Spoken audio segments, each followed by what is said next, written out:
شروع اللہ کا نام لے کر جو بڑا مہربان نہایت رحم والا ہے۔ سب تعریف اللہ ہی کو ہے جس نے اپنے محبوب بندے محمد صلی اللہ علیہ وآلہ وسلم پر یہ کتاب نازل کی اور اس میں کسی طرح کی کجی اور پیچیدگی نہ رکھی، بلکہ سیدھی اور سلیس اتاری تاکہ لوگوں کو عذاب سخت سے جو اس کی طرف سے آنے والا ہے ڈرائے، اور مومنوں کو جو نیک عمل کرتے ہیں خوشخبری سنائے کہ ان کے لیے ان کے کاموں کا نیک بدلہ یعنی بہشت ہے جس میں وہ ہمیشہ رہیں گے، اور ان لوگوں کو بھی ڈرائے جو کہتے ہیں کہ اللہ نے کسی کو بیٹا بنا لیا ہے۔ ان کو اس بات کا کچھ بھی علم نہیں اور نہ ان کے باپ دادا ہی کو تھا۔ یہ بڑی سخت بات ہے جو ان کے منہ سے نکلتی ہے، اور کچھ شک نہیں کہ یہ جو کچھ کہتے ہیں محض جھوٹ ہے۔ اے پیغمبر، اگر یہ اس کلام پر ایمان نہ لائیں تو شاید تم ان کے پیچھے رنج کر کر کے اپنے تئیں ہلاک کر دو گے۔ جو چیز زمین پر ہے ہم نے اس کو زمین کے لیے زینت بنایا ہے تاکہ لوگوں کی آزمائش کریں کہ ان میں کون اچھے عمل کرنے والا ہے، اور جو چیز زمین پر ہے ہم اس کو نابود کر کے بنجر میدان کر دیں گے۔ کیا تم خیال کرتے ہو کہ غار اور لوح والے ہماری نشانیوں میں سے عجیب تھے؟ جب وہ نوجوان غار میں جا رہے تو کہنے لگے کہ اے ہمارے پروردگار، ہم پر اپنے ہاں سے رحمت نازل فرما اور ہمارے کام میں درستی کے سامان مہیا کر۔ تو ہم نے غار میں کئی سال تک ان کے کانوں پر نیند کا پردہ ڈالے رکھا، یعنی ان کو سلائے رکھا،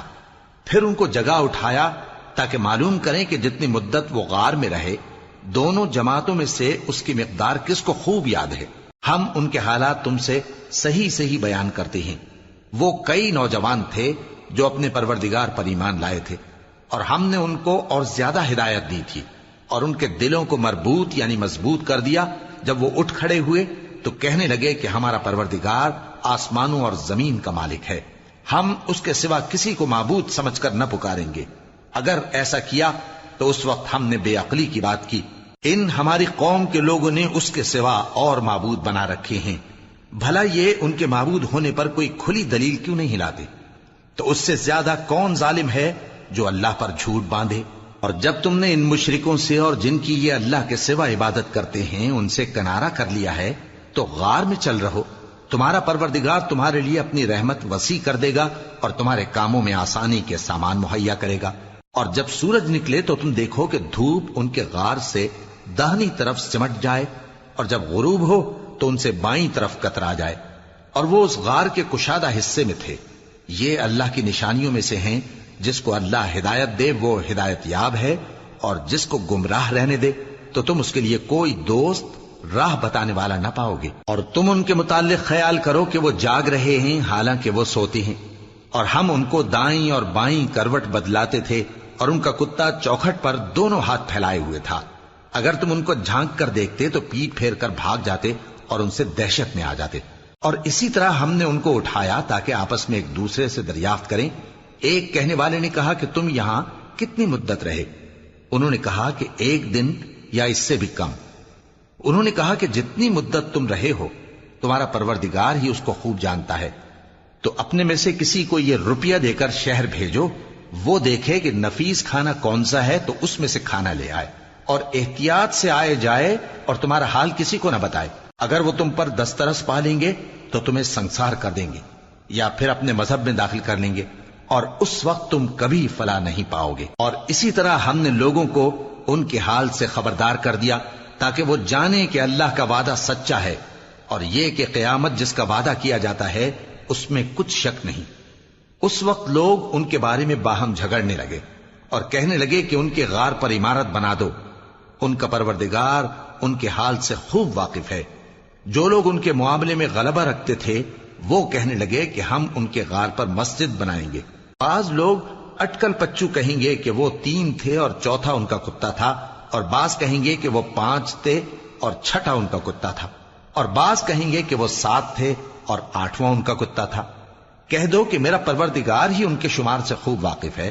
ان کو جانتے بھی ہیں تو تھوڑے ہی لوگ جانتے ہیں۔ تو تم ان کے معاملے میں بحث نہ کرنا مگر سرسری سی بحث، اور نہ ان کے بارے میں ان میں سے کسی سے کچھ دریافت ہی کرنا، اور کسی کام کی نسبت نہ کہنا کہ میں اسے کل کر دوں گا، مگر انشاءاللہ کہہ کر یعنی اگر اللہ چاہے تو کر دوں گا۔ اور جب اللہ کا نام لینا بھول جاؤ تو یاد آنے پر لے لو۔ اور کہہ دو کہ امید ہے کہ میرا پروردگار مجھے اس سے بھی زیادہ ہدایت کی باتیں بتائے۔ اور اصحاب کہف اپنے غار میں 9 پر 300 سال رہے۔ کہہ دو کہ جتنی مدت وہ رہے اسے اللہ ہی خوب جانتا ہے، اسی کو آسمانوں اور زمین کی پوشیدہ باتیں معلوم ہیں، وہ کیا خوب دیکھنے والا اور کیا خوب سننے والا ہے۔ اس کے سوا ان کا کوئی کارساز نہیں، اور نہ وہ اپنے حکم میں کسی کو شریک کرتا ہے۔ اور اپنے پروردگار کی کتاب کو جو تمہارے پاس بھیجی جاتی ہے پڑھتے رہا کرو، اس کی باتوں کو کوئی بدلنے والا نہیں، اور اس کے سوا تم کہیں پناہ بھی نہیں پاؤ گے۔ اور جو لوگ صبح و شام اپنے پروردگار کو پکارتے اور اس کی خوشنودی کے طالب ہیں، ان کے ساتھ صبر کرتے رہو، اور تمہاری نگاہیں ان میں سے گزر کر اور طرف نہ دوڑیں کہ تم دنیاوی زندگی کی رونقوں کے خواستگار ہو جاؤ۔ اور جس شخص کے دل کو ہم نے اپنی یاد سے غافل کر دیا ہے اور وہ اپنی خواہش کی پیروی کرتا ہے اور اس کا کام حد سے بڑھ گیا ہے، اس کا کہا نہ ماننا۔ اور کہہ دو کہ لوگوں، یہ قرآن تمہارے پروردگار کی طرف سے برحق ہے، تو جو چاہے ایمان لائے اور جو چاہے کافر رہے۔ ہم نے ظالموں کے لیے دوزخ کی آگ تیار کر رکھی ہے جس کی قناتیں ان کو گھیر رہی ہوں گی، اور اگر فریاد کریں گے تو ایسے کھولتے ہوئے پانی سے ان کی داد رسی کی جائے گی جو پگھلے ہوئے تانبے کی طرح گرم ہوگا اور جو ان کے چہروں کو بھون ڈالے گا۔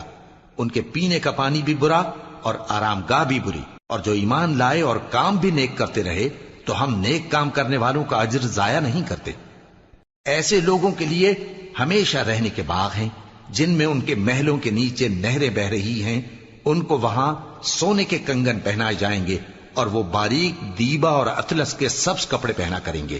اور تختوں پر تکیے لگا کر بیٹھا کریں گے۔ کیا خوب بدلہ اور کیا خوب آرام گاہ ہے۔ اور ان سے 2 شخصوں کا حال بیان کرو جن میں سے ایک کو ہم نے انگور کے 2 باغ عنایت کیے تھے اور ان کے گردا گرد کھجوروں کے درخت لگا دیے تھے اور ان کے درمیان کھیتی پیدا کر دی تھی۔ دونوں باغ کثرت سے پھل لاتے اور اس کی پیداوار میں کسی طرح کی کمی نہ ہوتی، اور دونوں میں ہم نے ایک نہر بھی جاری کر رکھی تھی، اور اس طرح اس شخص کو ان کی پیداوار ملتی رہتی تھی۔ تو ایک دن جبکہ وہ اپنے دوست سے باتیں کر رہا تھا، کہنے لگا کہ میں تم سے مال و دولت میں بھی زیادہ ہوں اور جتھے اور جماعت کے لحاظ سے بھی زیادہ عزت والا ہوں، اور ایسی شیخیوں سے اپنے حق میں ظلم کرتا ہوا اپنے باغ میں داخل ہوا۔ کہنے لگا کہ میں نہیں خیال کرتا کہ یہ باغ کبھی تباہ ہو، اور نہ خیال کرتا ہوں کہ قیامت برپا ہو، اور اگر میں اپنے پروردگار کی طرف لوٹایا بھی جاؤں تو وہاں ضرور اس سے اچھی جگہ پاؤں گا۔ تو اس کا دوست جو اس سے گفتگو کر رہا تھا کہنے لگا کہ کیا تم اس ذات سے کفر کرتے ہو جس نے تم کو مٹی سے پیدا کیا، پھر نطفے سے، پھر تمہیں پورا آدمی بنایا؟ مگر میں تو یہ کہتا ہوں کہ اللہ ہی میرا پروردگار ہے، اور میں اپنے پروردگار کے ساتھ کسی کو شریک نہیں کرتا۔ اور جب تم اپنے باغ میں داخل ہوئے تو تم نے ما شاء اللہ لا قوت الا باللہ کیوں نہ کہا؟ اگر تم مجھے مال و اولاد میں اپنے سے کمتر دیکھتے ہو تو عجب نہیں کہ میرا پروردگار مجھے تمہارے باغ سے بہتر عطا فرمائے، اور تمہارے اس باغ پر آسمان سے آفت بھیج دے تو وہ صاف میدان ہو جائے، یا اس باغ کی نہر کا پانی گہرائی میں اتر جائے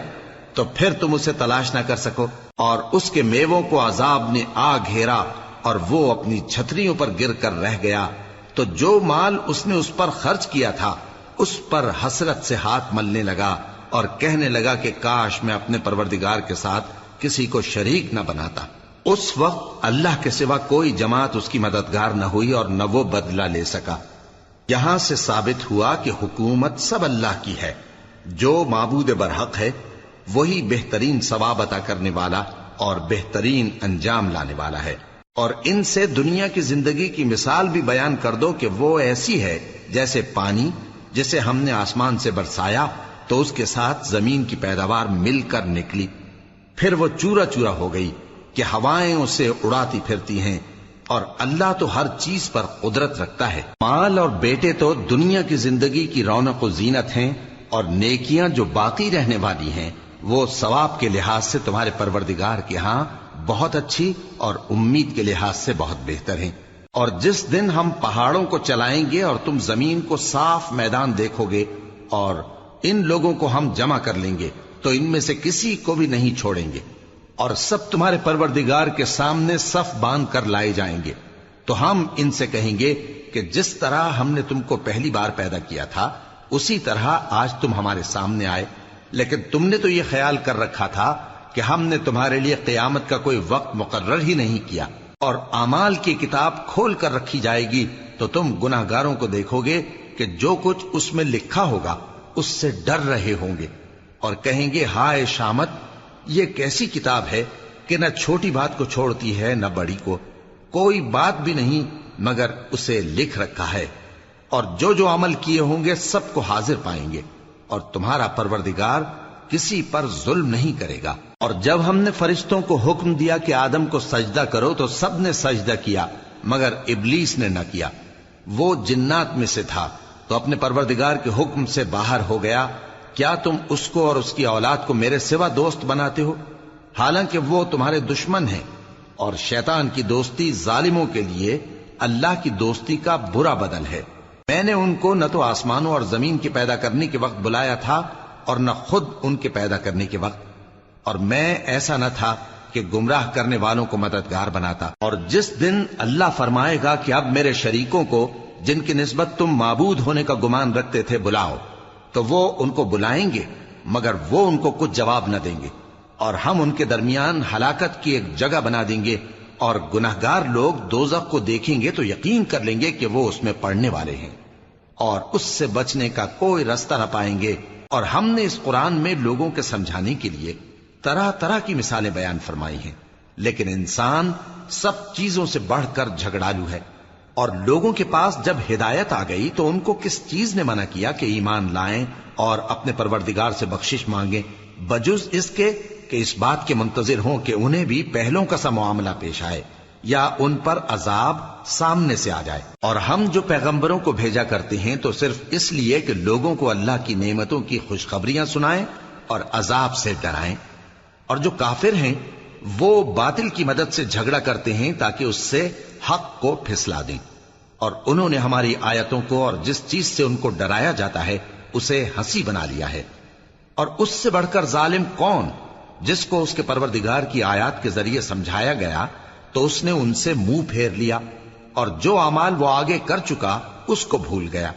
ہم نے ان کے دلوں پر پردے ڈال دیے کہ اسے سمجھ نہ سکیں، اور کانوں میں ثقل پیدا کر دیا ہے کہ سن نہ سکیں، اور اگر تم ان کو رستے کی طرف بلاؤ تو کبھی رستے پر نہ آئیں گے، اور تمہارا پروردگار بخشنے والا صاحب رحمت ہے۔ اگر وہ ان کے کرتوتوں پر ان کو پکڑنے لگے تو ان پر جھٹ عذاب بھیج دے، مگر ان کے لیے ایک وقت مقرر کر رکھا ہے کہ اس کے عذاب سے کوئی پناہ کی جگہ نہ پائیں گے۔ اور یہ بستیاں جو ویران پڑی ہیں، جب انہوں نے کفر کر کے ظلم کیا تو ہم نے ان کو تباہ کر دیا، اور ان کی تباہی کے لیے ایک وقت مقرر کر دیا تھا۔ اور جب موسیٰ نے اپنے شاگرد سے کہا کہ جب تک میں دو دریاؤں کے ملنے کی جگہ نہ پہنچ جاؤں ٹلنے کا نہیں، خاص صدیوں چلتا رہوں، پھر جب وہ دونوں ان دریاؤں کے سنگم پر پہنچے تو اپنی مچھلی بھول گئے، پھر اس مچھلی نے دریا میں سرنگ کی طرح اپنا رستہ بنا لیا۔ جب آگے چلے تو موسیٰ نے اپنے شاگرد سے کہا کہ ہمارا کھانا لاؤ، اس سفر سے ہم کو بہت تکان ہو گئی ہے۔ اس نے کہا کہ بھلا آپ نے دیکھا کہ جب ہم نے اس چٹان کے پاس آرام کیا تھا تو میں مچھلی وہیں بھول گیا، اور مجھے آپ سے اس کا ذکر کرنا شیطان نے بھلا دیا، اور اس مچھلی نے عجیب طرح سے دریا میں اپنا رستہ بنایا۔ موسیٰ نے کہا یہی تو وہ مقام ہے جسے ہم تلاش کرتے تھے، تو وہ اپنے پاؤں کے نشان دیکھتے دیکھتے لوٹ گئے۔ وہاں انہوں نے ہمارے بندوں میں سے ایک بندہ دیکھا جس کو ہم نے اپنے ہاتھ سے رحمت خاص سے نوازا تھا اور اپنے پاس سے ایک خاص علم بخشا تھا۔ موسیٰ نے ان سے جن کا نام خضر تھا کہا کہ جو علم اللہ کی طرف سے آپ کو سکھایا گیا ہے، اگر آپ اس میں سے مجھے کچھ بھلائی کی باتیں سکھائیں تو میں آپ کے ساتھ رہوں۔ خضر نے کہا کہ تم میرے ساتھ رہ کر صبر نہیں کر سکو گے، اور جس بات کی تمہیں خبر ہی نہیں اس پر صبر کر بھی کیسے سکتے ہو؟ موسیٰ نے کہا اللہ نے چاہا تو آپ مجھے صابر پائیے گا، اور میں آپ کے ارشاد کے خلاف نہیں کروں گا۔ خضر نے کہا اگر تم میرے ساتھ رہنا چاہو تو شرط یہ ہے مجھ سے کوئی بات نہ پوچھنا جب تک میں خود اس کا ذکر تم سے نہ کروں۔ تو دونوں چل پڑے، یہاں تک کہ جب کشتی میں سوار ہوئے تو خضر نے کشتی کو پھاڑ ڈالا۔ موسیٰ نے کہا کیا آپ نے اس کو اس لیے پھاڑا ہے کہ سواروں کو غرق کر دی؟ یہ تو آپ نے بڑی عجیب بات کی۔ خضر نے کہا کیا میں نے نہیں کہا تھا کہ تم میرے ساتھ صبر نہ کر سکو گے؟ موسیٰ نے کہا کہ جو بھول مجھ سے ہوئی اس پر مواخذہ نہ کیجیے اور میرے معاملے میں مجھ پر مشکل نہ ڈالیے۔ پھر دونوں چلے، یہاں تک کہ رستے میں ایک لڑکا ملا تو خضر نے اسے مار ڈالا۔ موسیٰ نے کہا کہ آپ نے ایک بے گناہ شخص کو ناحق بغیر قصاص کے مار ڈالا، یہ تو آپ نے بری بات کی۔ خضر نے کہا کیا میں نے نہیں کہا تھا کہ تم سے میرے ساتھ صبر نہیں ہو سکے گا؟ انہوں نے کہا کہ اگر میں اس کے بعد پھر کوئی بات پوچھوں یعنی اعتراض کروں تو مجھے اپنے ساتھ نہ رکھیے گا کہ آپ میری طرف سے عذر کے قبول کرنے میں حد کو پہنچ گئے ہیں۔ پھر دونوں چلے، یہاں تک کہ گاؤں والوں کے پاس پہنچے اور ان سے کھانا طلب کیا۔ انہوں نے ان کی ضیافت کرنے سے انکار کیا۔ پھر انہوں نے وہاں ایک دیوار دیکھی جو گرا چاہتی تھی تو خضر نے اس کو سیدھا کر دیا۔ موسیٰ نے کہا کہ اگر آپ چاہتے تو ان سے اس کا معاوضہ لے لیتے تاکہ کھانے کا کام چلتا۔ خضر نے کہا کہ اب مجھ میں اور تم میں علیحدگی، مگر جن باتوں پر تم صبر نہ کر سکے میں ان کا تمہیں بھید بتائے دیتا ہوں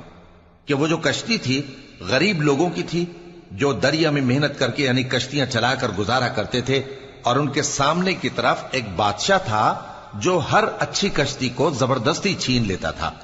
تو میں نے چاہا کہ اسے عیبدار کر دوں تاکہ وہ اسے غصب نہ کر سکے۔ اور وہ جو لڑکا تھا اس کے ماں باپ دونوں مومن تھے، ہمیں اندیشہ ہوا کہ وہ بڑا ہو کر بد کردار ہوگا تو کہیں ان کو سرکشی اور کفر میں نہ پھنسا دے،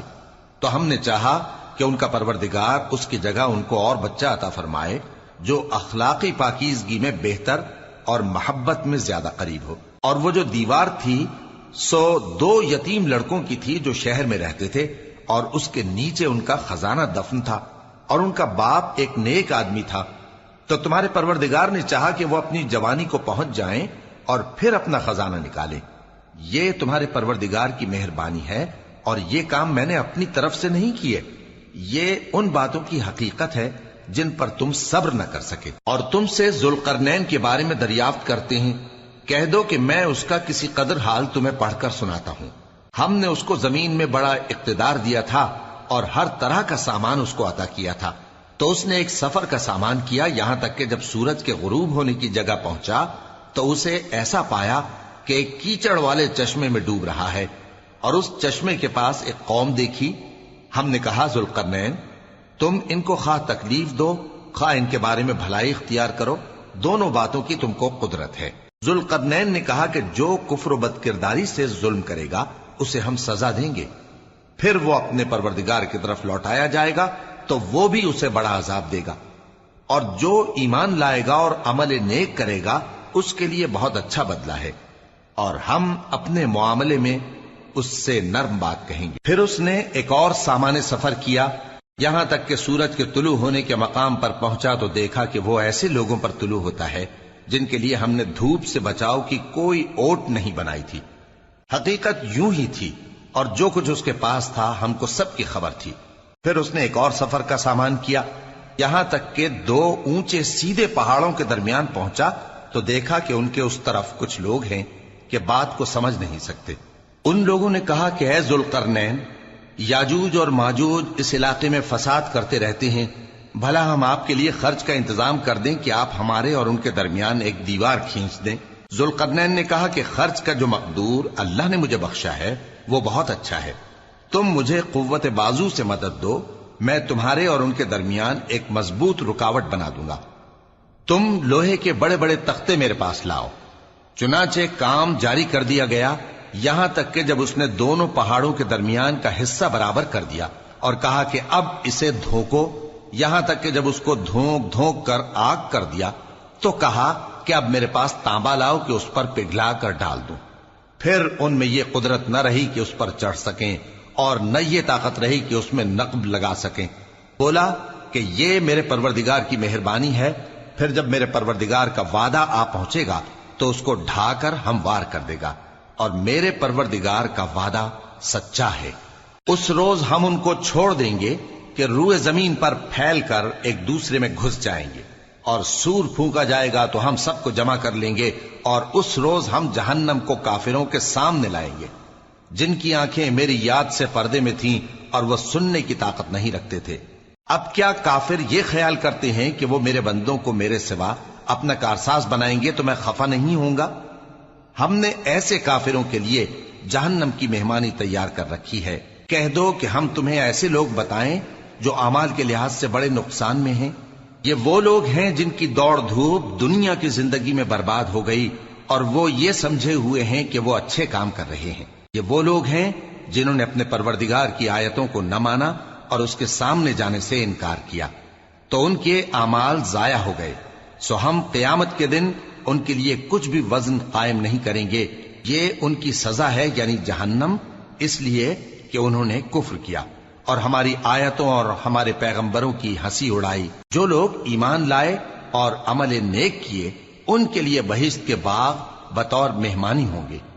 ہمیشہ ان میں رہیں گے اور وہاں سے مکان بدلنا نہ چاہیں گے۔ کہہ دو کہ اگر سمندر میرے پروردگار کی باتوں کے لکھنے کے لیے روشنائی ہو تو قبل اس کے کہ میرے پروردگار کی باتیں تمام ہوں سمندر ختم ہو جائے، اگرچہ ہم ویسا ہی اور اس کی مدد کو لائیں۔ کہہ دو کہ میں تمہاری طرح کا ایک بشر ہوں، البتہ میری طرف وہی آتی ہے کہ تمہارا معبود وہی ایک معبود ہے۔ تو جو شخص اپنے پروردگار سے ملنے کی امید رکھے چاہیے کہ عمل نیک کرے اور اپنے پروردگار کی عبادت میں کسی کو شریک نہ بنائے۔